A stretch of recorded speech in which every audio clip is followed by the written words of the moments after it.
샬롬, 성도 여러분, 지난밤에도 안녕히 주무셨습니까? 주님의 이름으로 문안드립니다. TKPC 새벽 묵상에 오신 것을 환영합니다. 오늘은 8월 20일 목요일입니다. 오늘부터 우리는 룻기서를 살펴보게 되는데요. 룻기는 사사 시대를 배경으로 이스라엘 땅에 들어온 한 이방인 여인에 관한 이야기입니다. 그리고 이 룻기는 역사서 중간, 즉 사사기와 사무엘서 중간에 배치되어 있는데, 이것은 바로 룻과 보아스의 결혼을 통해 다음 사무엘서에 등장하는 다윗 왕이 올 수 있는 준비 역할을 하는 것입니다. 이러한 내용 가운데 이제 오늘은 1장과 2장의 말씀을 통독하게 되는데요. 먼저 룻기 1장의 말씀을 세 번역으로 읽어드리겠습니다. 사사 시대에 그 땅에 기근이 든 일이 있었다. 그때 유다 베들레헴 태생의 한 남자가 모압 지방으로 가서 임시로 살려고 아내와 두 아들을 데리고 길을 떠났다. 그 남자의 이름은 엘리멜렉이고 아내의 이름은 나오미이며 두 아들의 이름은 말론과 기럨이다. 그들은 유다 베들레헴 태생으로서 에브랏 가문 사람인데 모압 지방으로 건너가 거기에서 살았다. 그러다가 나오미의 남편 엘리멜렉이 죽고 나오미와 두 아들만 남았다.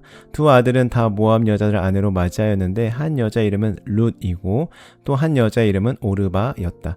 그들은 거기서 10년쯤 살았다. 그러다가 아들 말론과 기럨이 죽으니 나오미는 남편에 이어 두 아들마저 잃고 홀로 남았다. 모압 지방에서 사는 동안에 나오미는 주님께서 백성을 돌보셔서 고향에 풍년이 들게 하셨다는 말을 듣고 두 며느리와 함께 모압 지방을 떠날 채비를 차렸다. 나오미가 살던 곳을 떠날 때에 두 며느리도 함께 떠났다. 그들은 유다 땅으로 돌아가려고 길을 나섰다. 길을 가다가 나오미가 두 며느리에게 말하였다. 너희는 제 각기 친정으로 돌아가거라. 너희가 죽은 너희의 남편들과 나를 한결같이 사랑하여 주었으니 주님께서도 너희에게 그렇게 해주시기를 빈다. 너희가 각각 새 남편을 만나 행복한 가정을 이루도록 주님께서 돌보아 주시기를 바란다. 나오미가 작별하려고 그들에게 입을 맞추니 며느리들이 큰 소리로 울면서 말하였다. 아닙니다. 우리도 어머니와 함께 어머님의 결애에게로 돌아가겠습니다. 그러나 나오미는 말렸다.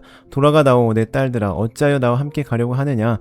아직 내 뱃속에 아들들이 들어있어서 그것들이 너희 남편이라도 될 수 있다는 말이냐? 돌아가다오 내 딸들아, 제발 돌아가거라.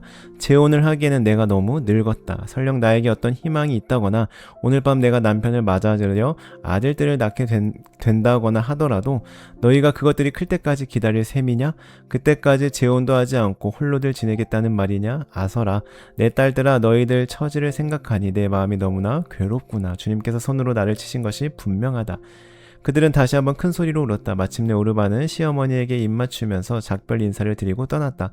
그러나 룻은 오히려 시어머니 곁에 더 달라붙었다. 그러자 나오미가 다시 타일렀다. 보아라, 네 동서는 저의 결애와 신에게로 돌아갔다. 너도 네 동생의 뒤를 따라 돌아가거라. 그러자 룻이 대답하였다. 나더러 어머님 곁을 떠나라거나 어머님을 뒤따르지 말고 돌아가라고는 강요하지 마십시오. 어머님이 가시는 곳에 나도 가고 어머님이 머무시는 곳에 나도 머무르겠습니다. 어머님의 결애가 내 결애이고 어머님의 하나님이 내 하나님입니다. 어머님이 숨을 거두시는 곳에서 나도 죽고 그곳에서 나도 묻히겠습니다. 죽음이 어머님과 나를 떼어놓기 전에 내가 어머님을 떠난다면 주님께서 나에게 벌을 내리시고 또 더 내리신다 하여도 달게 받겠습니다. 나오미는 룻이 자기와 함께 가기로 굳게 마음먹은 것을 보고 더 이상 말리지 않았다. 그 두 사람은 길을 떠나서 베들레헴에 이르렀다. 그들이 베들레헴에 이르니 온 마을이 떠들썩하였다. 아낙네들이 이게 정말 나오미인가? 하고 말하였다. 나오미가 그들에게 대답하였다. 나를 나오미라고 부르지를 마십시오. 전능하신 분께서 나를 몹시도 괴롭게 하였으니 이제는 나를 마라라고 부르십시오. 나는 가득 찬 채로 이곳을 떠났습니다. 그러나 주님께서 나를 텅 비어서 돌아오게 하셨습니다. 주님께서 나를 치시고 전능하신 분께서 나를 불행하게 하셨는데 이제 나를 나오미라고 부를 까닭이 어디 있겠습니까? 이렇게 하여 나오미는 모압 여인인 며느리 룻과 함께 모압 지방에서 돌아왔다. 그들이 베들레헴에 이르렀을 때에는 보리를 거두기 시작할 무렵이었다.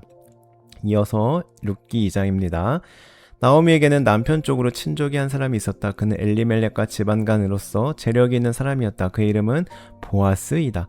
어느 날 모압 여인 룻이 나오미에게 말하였다. 밭에 나가볼까 합니다. 혹시 나에게 잘 대하여주는 사람을 만나면 그를 따라다니면서 떨어진 이삭을 주울까 합니다. 나오미가 룻에게 대답하였다. 그래, 나가보아라. 그리하여 룻은 밭으로 나가서 곡식 거두는 일꾼들을 따라다니며 이삭을 주었다. 그가 간 곳은 우연히도 엘리멜렉과 집안간인 보아스의 밭이었다. 그때 마침 보아스가 베들레헴 성읍에서 왔다. 그는 주님께서 자네들과 함께 하시기를 비네 하면서 곡식을 거두고 있는 일꾼들을 격려하였다. 그들도 보아스에게 주님께서 주인 어른께 복을 베푸시기를 바랍니다 하고 인사하였다. 보아스가 일꾼들을 감독하는 젊은이에게 물었다. 저 젊은 여인은 네 집 아낙인가? 일꾼들을 감독하는 젊은이가 대답하였다. 저 젊은 여인은 나오미와 함께 모압 지방에서 돌아온 모압 사람입니다. 일꾼들의 뒤를 따라다니면서 곡식단 사이에서 떨어난 이삭을 줍도록 허락해달라고 하더니 아침부터 와서 지금까지 저렇게 서 있습니다. 아까 여기 밭집에서 잠깐 쉬었을 뿐입니다. 보아스가 루스에게 말하였다. 여보시오, 세덱, 내가 하는 말을 잘 들으시오. 이삭을 주려고 다른 밭으로 가지 마시오. 여기를 떠나지 말고 우리 밭에서 일하는 여자들을 바싹 따라다니도록 하시오. 우리 일꾼들이 곡식을 거두는 밭에서 눈길을 돌리지 말고 여자들의 뒤를 따라다니면서 이삭을 줍도록 하시오. 젊은 남자 일꾼들에게는 덱을 건드리지 말라고 단단히 일러두겠소. 목이 마르거든 주저하지 말고 물단지에 가서 젊은 남자 일꾼들이 길어다가 둔 물을 마시도록 하시오. 그러자 룻은 엎드려 이마를 땅에 대고 절을 하면서 보아스에게 말하였다. 저는 한날 이방 여인일 뿐인데 어찌하여 저 같은 것을 이렇게까지 잘 보살피시고 생각하여 주십니까? 보아스가 룻에게 대답하였다. 남편을 잃은 뒤에 덱이 시어머니에게 어떻게 하였는지를 자세히 들어서 다 알고 있어. 덱은 친정 아버지와 어머니를 떠나고 태어난 땅을 떠나서 엊그제까지만 해도 알지 못하던 다른 백성에게로 오지 않았소. 덱이 한 일은 주님께서 갚아주실 것이요. 이제 덱이 주 이스라엘의 하나님의 날개 밑으로 보호를 받으러 왔으니 그분께서 덱에게 넉넉히 갚아주실 것이요. 룻이 대답하였다. 어른께서 이토록 잘 보살펴 주시니 몸둘 바를 모르겠습니다. 어른께서 거느리고 계신 여종들 축에도 끼지 못할 이 여종을 이처럼 위로하여 주시니 보잘것없는 이 몸이 큰 용기를 얻었습니다. 먹을 때가 되어서 보아스가 그에게 말하였다. 이리로 오시오. 음식을 듭시다. 빵 조각을 초에 찍어서 드시오. 룻이 일꾼들 옆에 앉으니 보아스는 그 여인에게 볶은 곡식을 내주었다. 볶은 곡식은 룻이 배불리 먹고도 남았다. 룻이 이삭을 주우러 가려고 일어서자 보아스가 젊은 남자 일꾼들에게 일렀다. 저 여인이 이삭을 주울 때에는 곡식단 사이에서도 줍도록 하게. 자네들은 저 여인을 괴롭히지 말게. 그를 나무라지 말고 오히려 단에서 조금씩 이삭을 뽑아 흘려서 그 여인이 줍도록 해주게. 룻은 저녁 때까지 밭에서 이삭을 주었다. 주운 이삭을 떠니 보리가 한 에바쯤 되었다. 룻은 그것을 가지고 성읍으로 돌아갔다. 룻은 주워온 곡식을 시어머니에게 내보였다. 배불리 먹고 남은 볶은 곡식도 꺼내서 드렸다. 시어머니가 그에게 물었다. 오늘 어디서 이삭을 주었느냐? 어디서 일을 하였느냐? 너를 이처럼 생각하여 준 사람에게 하나님이 복을 베푸시기를 바란다. 그러자 룻은 시어머니에게 자기가 누구네 밭에서 일하였는지를 말하였다. 오늘 내가 가서 일한 밭의 주인 이름은 보아스라고 합니다. 나오미가 며느리에게 말하였다. 그는 틀림없이 주님께 복받을 사람이다. 그 사람은 먼저 세상을 뜬 우리 식구들에게도 자비를 베풀더니 살아있는 우리에게도 한결같이 자비를 베푸는구나. 나오미가 그에게 말을 계속하였다. 그 사람은 우리와 가까운 사이다. 그는 집안간으로서 우리를 맡아야 할 사람이다. 모압 여인 룻이 말하였다. 그뿐이 아닙니다. 그가 데리고 있는 젊은 남자 일꾼들이 곡식 거두기를 다 끝날 때까지 그들을 바싹 따라다니라고 하였습니다. 나오미가 며느리 룻에게 일렀다. 얘야, 그가 데리고 있는 젊은 여자들과 함께 다니는 것이 좋겠구나. 젊은 남자 일꾼들에게 시달림을 받다가 다른 밭으로 가지 않아도 되니 말이다. 그리하여 룻은 보리 거두기뿐만 아니라 밀 거두기가 끝날 때까지도 보아스 집안의 젊은 여자들을 바싹 따라다니면서 이삭을 주었다. 그러면서 룻은 시어머니를 모시고 살았다. 아멘.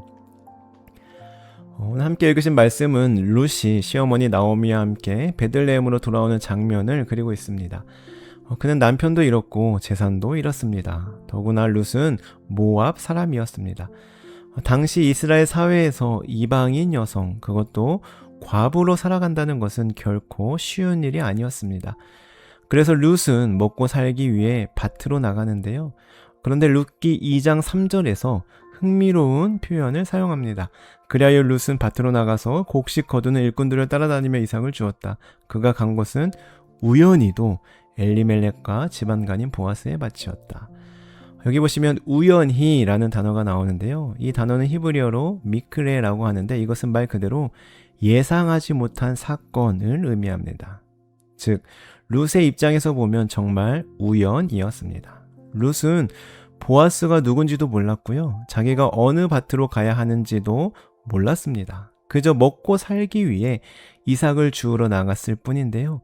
이를 통해 우리는 중요한 사실을 깨닫게 됩니다. 그것은 바로 하나님의 섭리는 언제나 섭리처럼 보이는 방식으로 나타나는 것은 아니라는 사실입니다.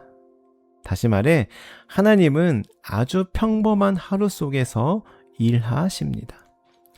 룻은 그날 특별한 기도를 하고 하나님의 음성을 들어서 간 것이 아니었습니다. 룻아, 오늘은 보아스의 밭으로 가거라 라고 하나님께서 말씀하신 것도 아니었습니다. 그저 아침에 일어나 이삭을 주우러 갔던 것 뿐입니다. 그러나 그 평범한 발걸음이 하나님의 계획 안에 있었던 것이죠. 당시 이스라엘에는 가난한 사람과 이방인을 보호하기 위한 율법이 있었는데 그것은 바로 수확할 때 밭의 모퉁이까지 다 거두지 않고 떨어진 이삭을 다시 줍지 않아 가난한 사람과 나그네가 먹을 수 있도록 하라는 규정이었습니다. 그러니까 룻이 밭에 나간 것은 단순히 운이 좋아서가 아니었습니다. 하나님께서 이미 이스라엘 율법 안에 가난한 사람을 위한 길을 마련해 놓으셨던 것이죠. 그리고 그 길 위에서 룻은 보아스의 밭에 이르게 됩니다. 우리의 삶도 마찬가지입니다. 우리는 오늘 내가 하는 작은 일을, 평범한 일을 별것 아니라고 생각할 때가 많습니다. 오늘 출근하는 것, 오늘 누군가에게 전화하는 것, 예배의 자리에 나오는 것, 오늘 평범하게 하루를 살아가는 것. 그런데 하나님의 섭리는 때로 바로 그 평범한 속에 숨어 있습니다. 우리는 결과를 보고 나서야 비로소 하나님께서 그때부터 일하고 계셨구나 라고 깨닫는 것이죠. 룻의 행동을 다시 생각해 보십시오. 룻은 내가 어디로 가야 하나 하면서 아무것도 하지 않고 기다리지 않았습니다. 2장 2절 말씀을 보시면 룻은 나오미에게 내가 밭으로 가서 이삭을 줍게 해주십시오 라고 말하고 실제로 나갔습니다. 그렇습니다. 하나님의 섭리를 믿는다는 것은 아무것도 하지 않고 그저 하나님께서 말씀해 주시기를 무작정 기다린다는 뜻은 아닙니다. 룻은 자신의 상황을 바꿀 능력이 없었습니다. 남편을 되돌릴 수도 없었습니다. 경제적인 형편을 단번에 해결할 수도 없었고요. 자신이 모압 사람이라는 신분도 바꿀 수 없었습니다. 그러나 룻에게 할 수 있는 일이 하나 있었는데 그것은 바로 오늘 내가 해야 할 일을 하는 것이었습니다. 그래서 그녀는 밭으로 나갔습니다. 그리고 그 작은 발걸음이 보아스를 만나는 길이 되었습니다. 사랑하는 성도 여러분, 우리는 때때로 하나님의 뜻을 너무 거창하게 찾습니다. 그러나 하나님은 거대한 지도를 보여주시기보다 오늘 한 걸음을 내딛게 하십니다. 지금 당장 우리는 그 걸음의 결과를 알 수 없으나 한 걸음 한 걸음 내딛다 보면 하나님의 섭리를 이해하게 되는 날이 반드시 오게 됩니다. 간절히 바라기는 하나님 우리의 평범한 삶을 통해서도 자신의 뜻을 이루어 가시는 분이라는 사실을 꼭 기억하셨으면 좋겠습니다. 그래서 오늘 우리의 삶을 너무 작게 보거나 별거 아닌 것처럼 여기지 않으셨으면 좋겠습니다. 오늘 우리의 한 걸음이 무엇을 만들어낼지는 아무도 모릅니다. 하나님만 아십니다. 오늘 하루도 우리가 우연히라고 생각했던 자리에서 이미 새로운 길을 준비하고 계시는 하나님을 신뢰하며 오늘도 우리의 평범해 보이는 발걸음을 기꺼이 내딛는 저와 여러분이 되기를 간절히 소망합니다. 기도하시겠습니다. 하나님 아버지, 우리의 눈에는 우연처럼 보이는 수많은 순간들 속에서도 일하시는 주님의 섭리를 믿게 하여 주옵소서. 아직 앞날을 알지 못하고 지금 내가 걷는 길의 의미를 다 이해하지 못하더라도 오늘 우리에게 맡겨진 한 걸음을 믿음으로 걷게 하옵소서. 우리의 작은 선택과 평범한 하루도 주님의 손에 붙들려 있음을 믿게 하시고 보이지 않는 곳에서 이미 길을 준비하시는 하나님을 신뢰하게 하옵소서. 감사드리며 예수님의 이름으로 기도드립니다. 아멘. 네, 이 시간 주신 말씀 기억하며 오늘 하루 우리의 평범한 하루를 주님께 맡겨드리며 기도하는 시간 갖도록 하겠습니다. 기도하시겠습니다.